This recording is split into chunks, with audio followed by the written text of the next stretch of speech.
Nous avons quasiment tous chez nous des objets anciens du quotidien, manche-disques, moulin à café ou montre à gousset. Alors comment fait-on dans ce musée pour sélectionner ce qui doit entrer dans les collections?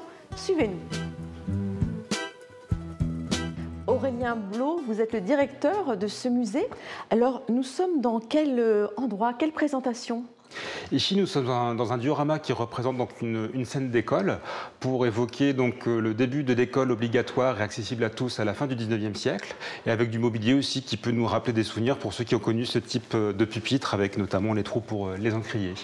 Ce musée d'histoire de la vie quotidienne, il a donc un thème très large. Qu'est-ce qui fait partie des collections et qui n'en fait pas partie? Comment on choisit?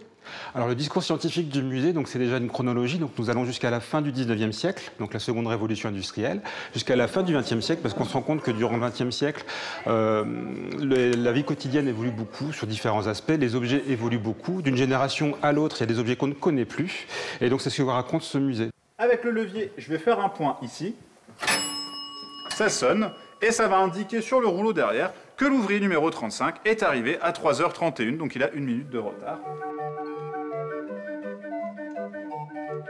L'intérêt, c'est que ce soit partagé sur des plateformes Internet. Comment vous faites pour qu'ils soient connus, ces objets, par des gens dans le monde entier d'ailleurs?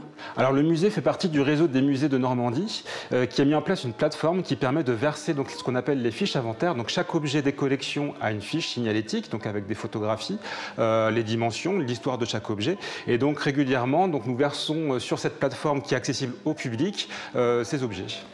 Merci beaucoup. Alors demain, nous continuons la visite et nous irons dans les coulisses de la prochaine exposition, La laitière et le pot de lait.